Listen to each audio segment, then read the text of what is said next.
Okay, everybody, this is Nick Dutch, back on the camera again one more time. Still talking about getting into the New Age movement and basically talking about what the New Age movement is really about, the good, the bad, the downright unpleasant, and what people can actually get from it and what people can't get from it. And also the misconceptions which have been created by people within the New Age movement and the movements within the New Age movement, which is what's been there to destroy it and turn it into the complete and utter cluster mess that it happens to be right now, which of course is what it really is. Alright, the New Age movement has got out of control.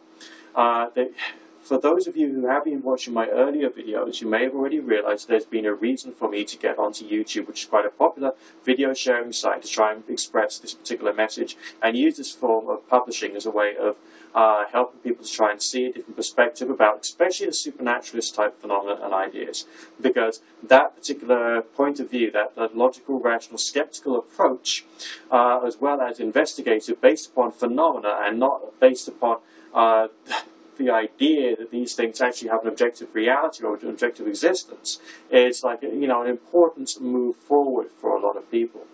Now, when people start going through this I need something else stage, this, as I mentioned, somewhere between your 20s and your 40s, okay? The kind of like stage of life when people are trying to assess their identity, their nature, their spirituality, what's gone wrong with them, trying to set things right, trying to become a better quality of individual, and so on and so forth. A lot of complex things happen because there's some wonderful symbolisms in, let's say, the tarot, which is there for self-analysis. And there are some books which are written, each form of literature which you will read as a person who is looking into New Age thinking, you will be swamped by a whole swathe of ideas. Alright? These ideas are ideologies. They're all forms of punditry. Okay, from various different individuals. If you don't know what the word pundit means and the word punditry means, I implore you go onto dictionary.com and a similar dictionary type websites and thesaurus websites and try and find out through your own research what the word pundit actually means and what the word punditry means, and find all the similar words to it so you can get a much better impression as to what I'm talking about here. Okay. What these writers are trying to do is to get your attention. They get your attention and they can manipulate you into changing your sense of identity. So the rationale for you getting yourself involved with the New Age movement and reading all these books and all the rest of that stops being sorting yourself out, getting yourself on the straight and narrow, mentally and emotionally speaking, working out where you stand spiritually, building a more rational form of spiritual identity, even though exploring the possibility or hypothetical possibility of physical healing. And what it becomes is a struggle or a fight for identity and self-perception. All right?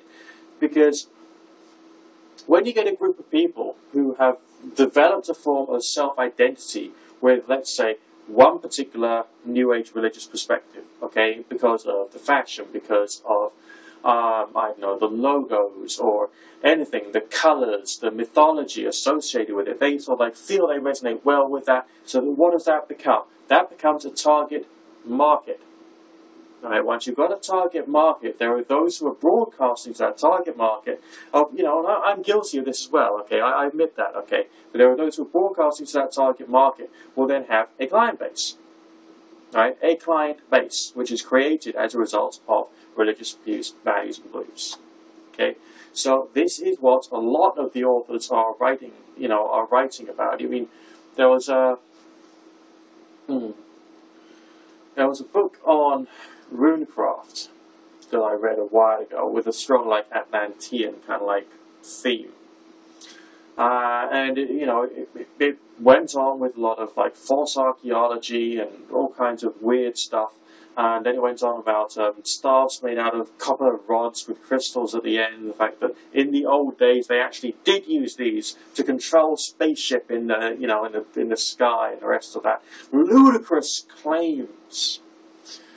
And then trying to convince the readers that, if you are someone who's made yourself a runic crystal staff, then you are someone who is a modern-day Atlantean, and therefore you have their power. But on the other hand, the author had explained the idea of the power.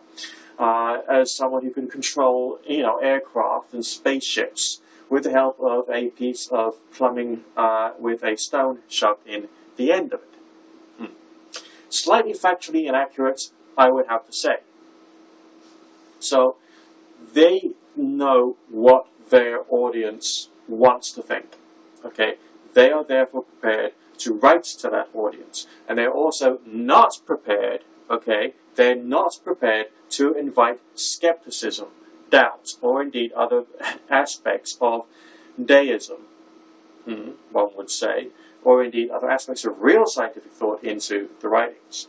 Now, just think for a minute, okay, why do you think it is that within certain witchcraft groups, the individuals will only ever use the original Crowdian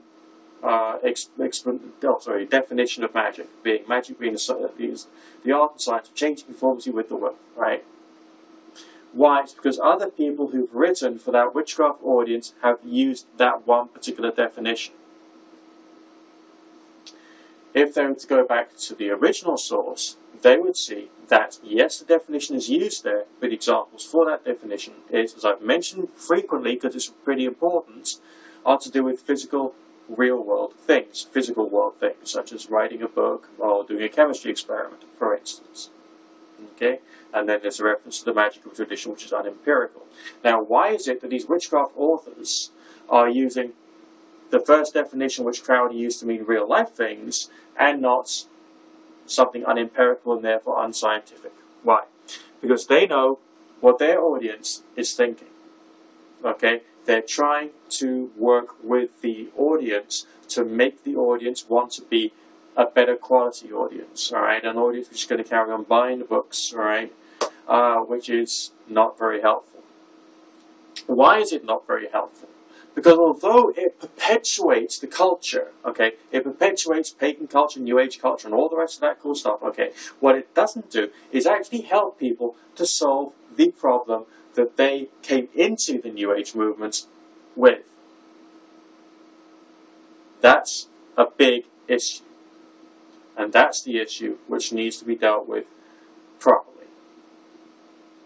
So I'm going to do another video on this, and we'll try and help people to understand what they're going on about, and mention like the Delphic Oracle and what the message of man know thyself really means, the way I see it, and so on and so forth. Speak to you in a while.